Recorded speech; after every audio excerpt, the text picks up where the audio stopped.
Students, whatever homework is given to you, you have to submit it on the very next day between 8 am to 1 pm to the given WhatsApp number, and it is compulsory to submit your homework as your attendance will be marked on the basis of your submission.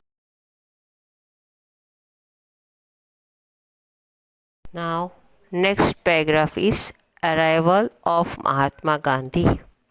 In 1915, Mohandas Karamchand Gandhi returned to India from South Africa. In South Africa also, he fought against the racist policies of white ruler. His method of fighting was known as Satyagraha, based on truth and non-violence. He started Satyagraha in India also. He asked people to unite and fight against the British. तो इस तरह से जब कांग्रेस की स्थापना हो गई और हम भारतवासियों ने ब्रिटिश को ईंट का जवाब पत्थर से देना शुरू कर दिया, उसी समय के दौरान 1915 में यानी कि 1915 में मोहनदास करमचंद गांधी जो साउथ अफ्रीका में अफ्रीका के लोगों को आज़ाद कराने के लिए लड़ाई लड़ रहे थे, और वो लड़ाई थी गोरे और कालों के बीच। रेसिस्ट पॉलिसी यानी कि जाति, दो अलग अलग जातियों के बीच। तो जिस तरह से यहाँ पे भारत में भी अंग्रेज़ लोगों का शासन था, वैसे अफ्रीका में भी अंग्रेज़ लोग अपना शासन कर रहे थे, और वे अफ्रीका के लोग काले लोगों के साथ बहुत ही बुरा व्यवहार कर रहे थे। तो इस जाति के भेदभाव को दूर करने के लिए भी उन्होंने वहाँ पे गांधी जी ने लड़ाई शुरू करी थी गोरे और काले के बीच, और उनकी जो लड़ाई करने का तरीका था वो था satyagraha. His method of fighting was known as satyagraha. सत्य का आग्रह करना, सत्याग्रह यानी सच्चाई के रास्ते पर चलना, और नॉन वायलेंस यानी कि हिंसा नहीं करना, अहिंसा के रास्ते पर चलना। तो इस तरह से उन्होंने अफ्रीका में भी लड़ाई लड़ी थी, और बाद में 1915 में वे भारत आए, और उन्होंने भारत में भी सत्याग्रह के आधार पर अंग्रेज़ों के सामने लड़ाई शुरू करी, और उन्होंने लोगों को एक होने के लिए अपील करी, और साथ में रहने के और ब्रिटिश के साथ लड़ने की अपील करी। He asked people to unite and fight against the British। तो इस तरह से गांधी जी का जो हथियार था वो सच्चाई, सत्याग्रह, नॉन वायलेंस यानी अहिंसा, और यूनाइटेड यानी एक होकर हमें लड़ाई लड़नी है। ये उनका जो हम कह सकते हैं एम यानी कि लड़ाई लड़ने का तरीका था। तो एक तरफ गांधी जी ने अपनी लड़ाई शुरू कर दी, तो एक तरफ ये रिवॉल्यूशनरीज जो थे सुखदेव, भगत सिंह, चंद्रशेखर आज़ाद, वे अपनी तरफ से लड़ाई लड़ रहे थे। तो एक तरफ से महात्मा गांधी अपनी अहिंसा के बल पे, सत्याग्रह के बल पे लड़ाई लड़ रहे थे।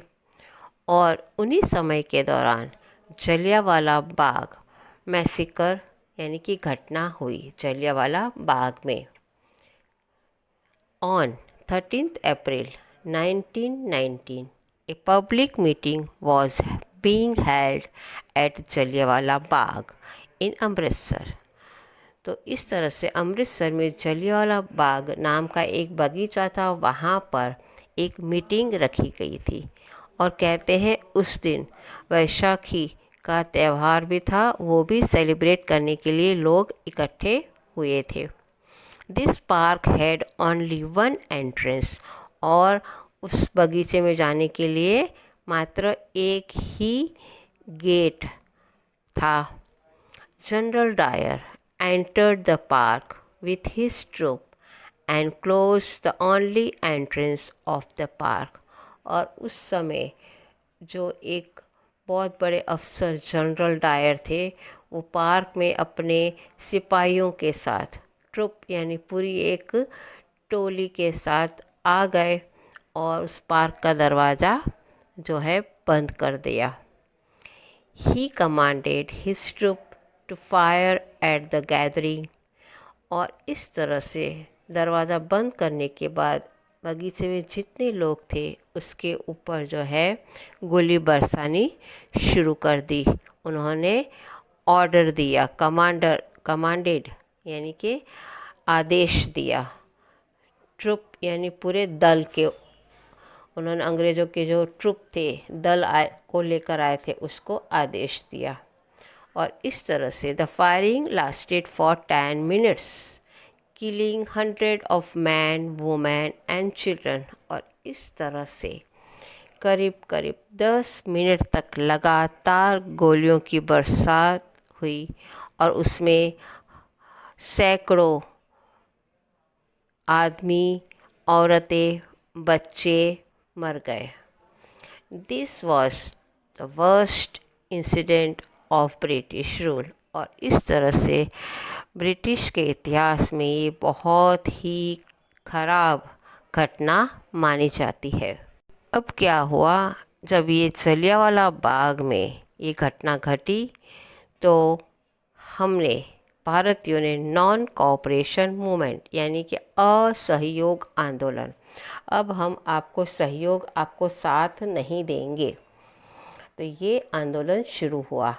After Jallianwala Bagh incident, Gandhi ji called for non cooperation movement in 1920.